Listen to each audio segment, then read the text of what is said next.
Hey guys, welcome back to my cast. This is going to be Andy, aka KSite3. Hey guys. And I'm actually going to be rebroadcasting this particular replay. So this is going to be Game 3 between Tulane versus Texas State University.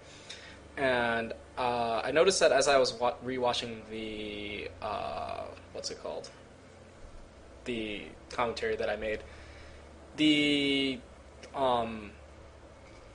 the game sound was actually a little too high, so that it made it difficult for my commentary to actually come out when battles were coming. And so I did think that this game was very, very interesting, so I do want to provide a little bit of analysis and some, good live commentary for this game. And so that's that. So in the top positions, in first the right position, we have the green player, Dave, spawning as the Protoss player for Tulane, and in the top left position we have the red Terran player, ShamWoW, and so this is going to be the top team for Tulane versus yellow Terran player, aka BoXx, for Texas State University, and his lovely, lovely ally Sloth, the purple Protoss. So we do have a top versus bottom, and we have a Protoss versus Terran, Protoss Terran versus a Protoss Terran. So a mirror matchup, and it looks like both players are going to be playing the same. Dave's going to be working on his. I know that this was a 12-gate, 14 gas, and Sloth, I believe, was a 13 gate 15 gas. Not a huge difference, I would say. You get your gateway out a little faster. You get your assimilator out a little faster. I actually have noticed with my recent play that a 14 gas actually lets you get out a zealot in front of your gateway. And as soon as your cybernetics core finishes, you can research warp gate technology and get a sentry out. You get 100 gas pretty much exactly as the cybernetics core finishes. When you get 15 gas, your gas stands at about 76, which is enough to make a stalker, but not a sentry. But other than that, like if you want a early sentry rather than an early stalker, then you should probably get the 13. I'm sorry, the 13. No, the 12 gate 14 gas. But other than that, I mean, you can actually get away with the 13, 14 gas. The only reason why I dislike the 12 gate 14 gas is because it halts your probe production for about like 2 seconds, which I get kind of anal about. Anyways, we have a 3 racks opening from the yellow Terran BoXx from Texas State University, and it looks like we still only got 1 gateway, but 2 gas. He's actually storing up some energy on his Nexus. And looks like we got a 1 gate Robo from Sloth. I actually really do like this. BoXx is going to be able to get a lot of infantry units out, and that actually allows for Sloth to get his tech out much faster than usual. And meanwhile, for Tulane, we have 1 racks from ShamWoW, and once again, I'm actually going to be talking about his bunker placement, and this time I actually really like his bunker placement because it defends this ramp, which is shared by both players. And I did forget to talk about the map. The players share 1 big ramp, and in order to get to each individual base, you have to take out this destructible debris. And this supply depot placement is obviously placed here so that you can place it, or I'm sorry, so that you can spot it if the destructible debris goes out. And obviously, from the lack of production facilities from ShamWoW, we have a money dump strategy. Once again, coming from Tulane, and we have 7 gateways with the blink on the way as well. And it looks like an observer and a warp prism is going to be coming up for Dave. Meanwhile, we got a 2nd gateway plus a 3rd gateway coming out of Sloth, and Sloth should presumably be getting only immortals His ally has 2 reactor barracks and a 1 tech lab. So I mean, this tech lab should be working on combat shields and stim.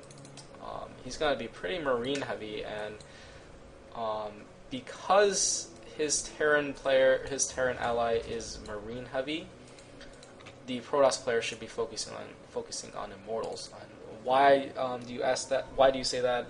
And that would be because the Marines are fairly good at taking out zealots and sentries and other Marines and other marauders, and the immortals can dish out punishment to everything else.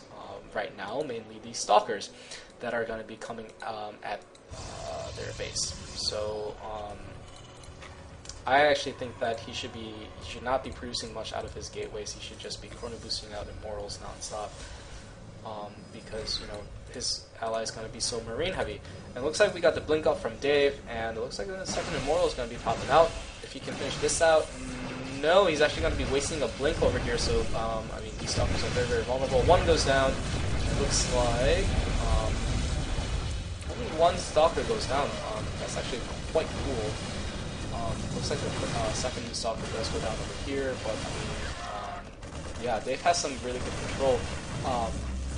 But he did lose that War Prism, which means that he's not going to be able to reinforce his stalker army. So it looks like the harassment is going to be slowed down for a moment.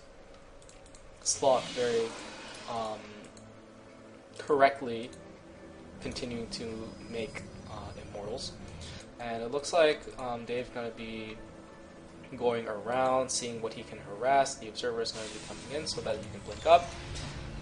Once he goes up, I would not take out this command center. I think the fact that he's actually focusing on the supply depots, I really, really like, because this command center is 1500 HP, and if these stalkers, I mean, it's only a handful of stalkers, cannot take this out, that means that this harassment does 0 damage. When he takes out these 2 supply depots, that's 200 minerals worth of damage, plus the potential to supply block your opponent, which right now, BoXx is bam, and it looks like Dave's stalkers are going to be continuing to harass, and it looks like Sloth did attempt to expand over here, but that's going to be thwarted away. And yeah, so I mean, like, just a few immortals can take out a whole group of stalkers, and it looks like Dave has seen the fact that Sloth is getting mainly immortals. So I do like this tech switch to mass zealots. Now I do think that he should be planting a proxy pylon probably over here, and probably one closer to their opponent's base, but I don't think that's a huge deal. And it looks like Dave is going to be continuing to putting on the pressure while BoXx and Sloth both try to get their expansions up, and I actually don't really like that, because that means that their 2 armies together are going to be very, very small.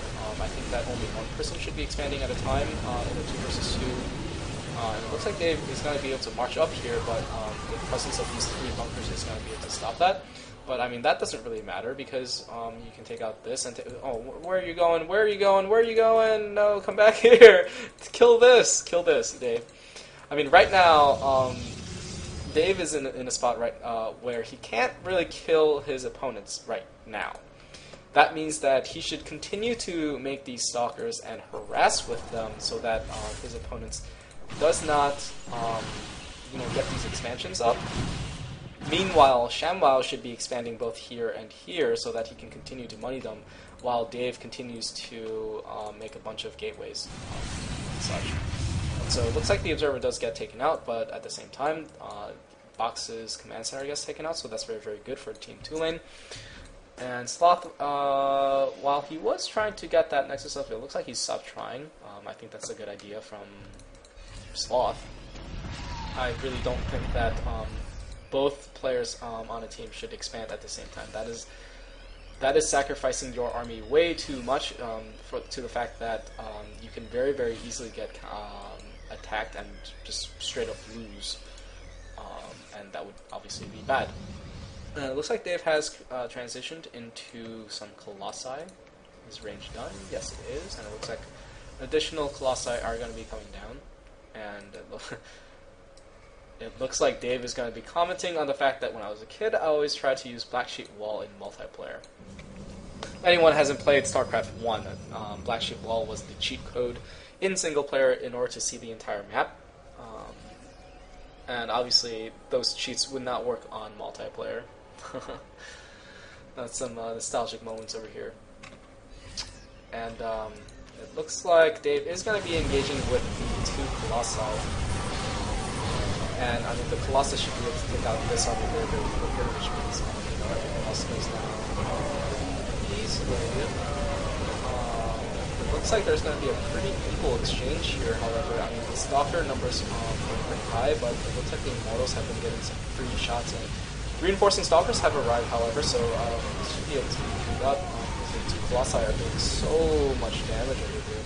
Looks like the second last Immortal going to be taken out, but it looks like the Stalker numbers have dwindled a little too far, and it is going to be forced to push back. And it looks like this, save your warp prison Dave, or better yet, just bring your probe and plant the proxy pylon instead. It looks like ShamWoW has expanded over here, but it looks like it's going to be taking some hit from Mississippi University. ShamWoW correctly going to be taking lifting off this command center. But I mean, ShamWoW should have expanded multiple times by now, and it's not good that ShamWoW is not mining anymore. I mean, except for like these two very small patches of minerals that's left. And I mean, the fact that when you are on a team, in order to give resources to your partner and you can't mine resources, that is a very, very bad sign. It looks like Dave has come up with 4 Stalkers, or I mean not 4 Stalkers, 4 Colossi out there. They're doing so much damage over here. They should be able to clean out a bunch of these, especially with this backstep into firing their long 9-range thermal lance. And this should let ShamWoW get back to mining. But I mean, this is a very, very small force, and right now they're very, very vulnerable. But at the same time, it looks like Sloth hasn't taken an expansion, and this expansion is not actually mining all that much. These players need to be working on their worker production by a lot. The only person that should not be producing workers should be Dave. It looks like there's going to be a small engagement over here, so the Stalker, no, he won't. And it looks like he's going to be using the cliffs to his advantage, obviously because Colossus can can walk up cliffs. And it looks like 2 Stalkers are going to be getting picked off. No! This time he does blink and save them. So yeah, right now ShamWoW really needs to focus on getting up more expansions. I mean, it's now the 18-minute mark, and he's still only mining off 1 base, and that is really, really, really bad for a money dump strategy. Dave, meanwhile, is going to be mining out. So when a money dump strategy gets into the longer periods of the games, Dave is the person that's not okay. Like, the fact that Dave is expanding is actually I really, really, really dislike. This needs to be ShamWoW that's expanding, because Terrans have mules, and the reason why ShamWoW exists in this team is to money dump, which means in order to money dump, he needs to be the one that's mining minerals and gas, which is great because he can mine minerals faster with the mules. And the longer the game goes, the more Dave wants to have a 200 maxed army of just his army. Because in this team, ShamWoW is not going to be having an army himself, which means that Dave cannot sacrifice any food for workers. He needs all the supply he can get for solely his army units. And the fact that he's still going to have probes later in the game is going to be cutting down on Dave's